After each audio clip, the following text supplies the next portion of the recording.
Tātad ceļš A7 Lietuvas robeža Bauska. Tikko atbrauc uz Kalonkai. Pulkstens ir 10:11. Ceļš ir tik kriminālā stāvoklī. Līdās izbrauksim. Tātad mana 4. mierīgi spolē. Lēnām dodot gāzi. Līdās ieskriesimies nedaudz. Tā.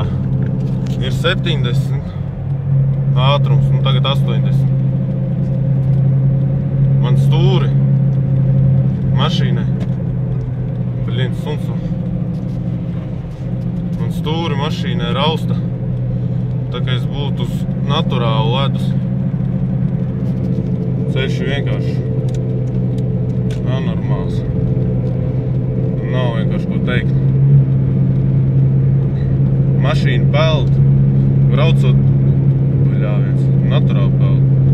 Braucot uz 70, naturāli peld pa asfaltu.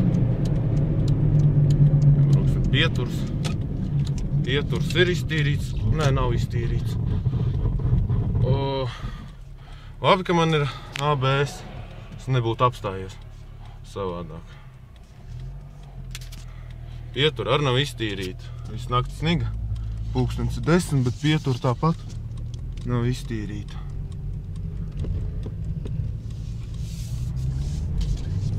Skatieties. Tas ir ar 5. robu.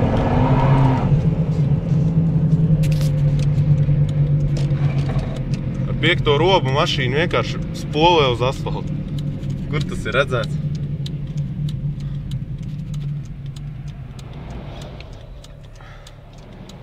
Un tad, kad notiek avārijas, tad, protams, vainīgs ir riepas vai kādi citi apstākļi, bet ne jau, ceļu uzturētāji, kas uztur ceļu. Protams, vienmēr vainīgi būs citi.